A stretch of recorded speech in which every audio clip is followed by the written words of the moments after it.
Topik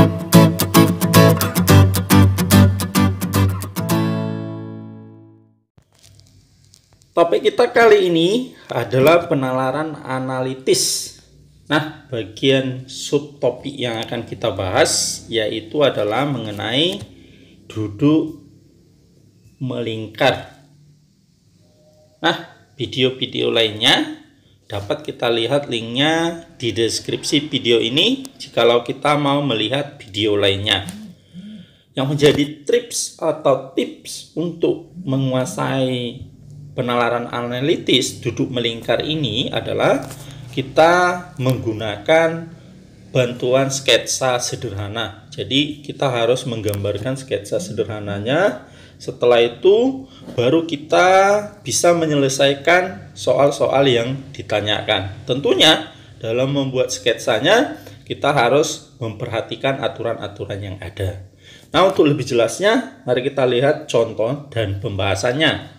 Nah, dalam sebuah pertemuan bulanan, Tio, Vina, Winda, Nita, Dion, dan Dinda duduk di meja bulat. Nah, ini yang harus kita soroti. Maka pertama sekali kita buat bentuk bulatannya atau lingkarannya. Kita anggap itu meja. Jadi ini kita buat sketsa sederhananya.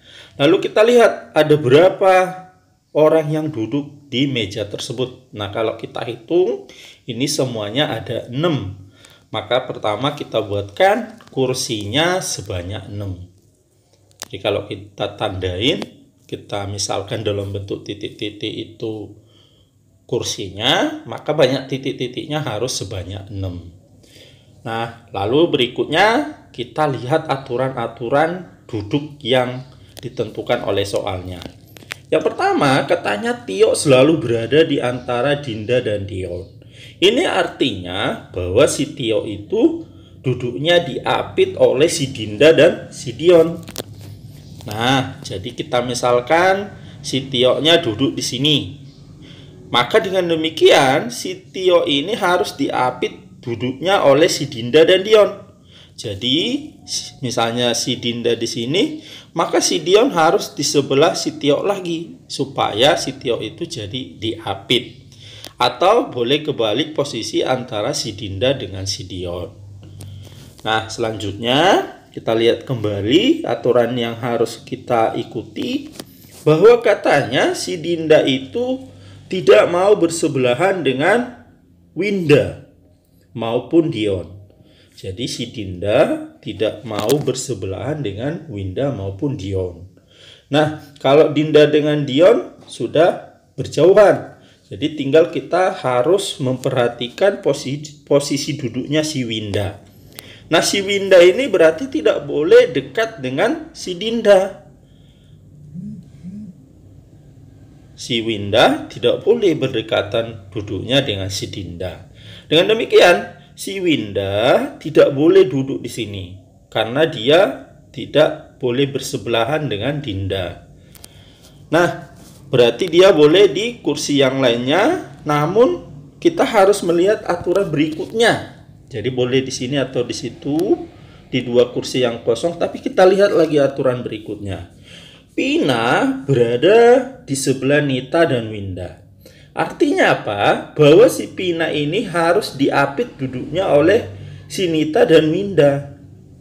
Nah, jadi si Pina itu harus di tengah-tengah berarti, di antara si Nita dan Winda. Jadi kalau yang di tengah itu berarti tinggal bisa si Pina itu berada di sini, di tengah. Nah, tadi sudah ada aturan yang menyatakan bahwa si Winda nggak boleh di sini. Maka yang boleh berarti tinggal si Nita. Dengan demikian, mau tak mau, si Winda harus duduk di kursi terakhir yang masih kosong ini. Jadi kita tempatkan yang masih kosong si Winda. Nah, setelah ini sketsanya kita peroleh dengan syarat tidak ada lagi melanggar aturan yang sudah ada di soal, baru bisa kita selesaikan soal-soalnya. Nah, katanya di sini soalnya siapa yang berada di sebelah Nita. Jadi kita bergerak dari sketsa yang sudah kita buat tadi. Nah, kita amati si Nita. Si Nita itu kan berada di sini. Jadi yang berada di sebelah si Nita adalah Dinda dan Vina. Nah, jadi kalau kita lihat option pilihan A, si Tio katanya salah, Vina dan Dinda. Yang B benar ya, bahwa di antara si Nita itu adalah Dinda dan Vina. Yang C, si Dionnya salah. Yang D, Tio dan Vina salah. Yang E, masa si Nita di antara si Nita. Jadi yang E juga salah. Lalu berikutnya urutan mereka duduk yang paling benar. Maka tetap kita bergerak dari sketsa yang sudah kita buat. Nah, ini sketsanya. Kalau kita amati pilihan A, Dinda. Oke, kita soroti posisi duduk si Dinda. Si Dinda, habis si Dinda katanya Winda. Nah, padahal Winda itu jauh dari si Dinda. Karena berjauhan berarti dia bukan berurutan. Sehingga yang A salah. Kemudian option B, kita lihat katanya Dion. Nah, maka kita sorot posisi duduknya si Dion.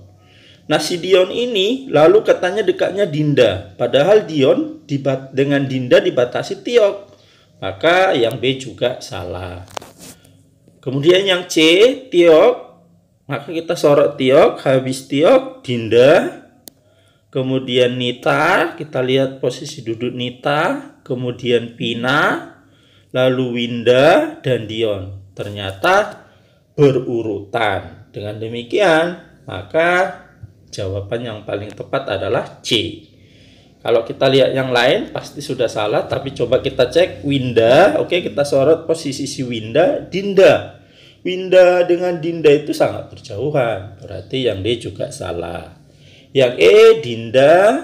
Oke, kita sorot Dinda. Kemudian habis Dinda itu seharusnya Tiok, bukan Dion. Maka yang E juga salah. Oke, yang berikutnya siapakah yang berada di sebelah Tiok dan Winda? Nah, kita tetap harus bergerak dari sketsa yang sudah ada. Karena sketsa itu sangat membantu sekali kita menyelesaikannya.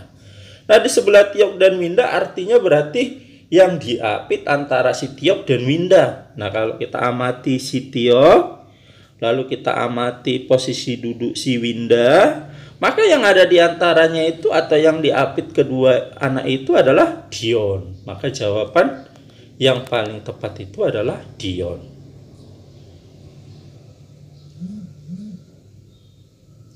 Sehingga opsi yang paling tepat itu adalah C. Yang A salah, Vina salah, Winda juga salah. Yang D, Dinda juga salah. Kemudian Tio, yang E, masa Tio di sebelah Tio. Link video lainnya dapat kita lihat di deskripsi dari video ini jikalau kita mau melihat video-video yang lainnya. Sampai ketemu kembali di topik-topik berikutnya. Hanya di channel Pelita Pengetahuan. Mohon di subscribe bagi kita yang belum pernah mensubscribe-nya. Mohon di like jika video ini kita rasakan bermanfaat. Mari juga kita aktifkan loncengnya untuk mendapatkan video-video terbaru lainnya yang bermanfaat. Dan mari juga kita men-share atau membagikan video ini supaya orang lain juga merasakan manfaatnya. Akhirnya kami sampaikan sekian dan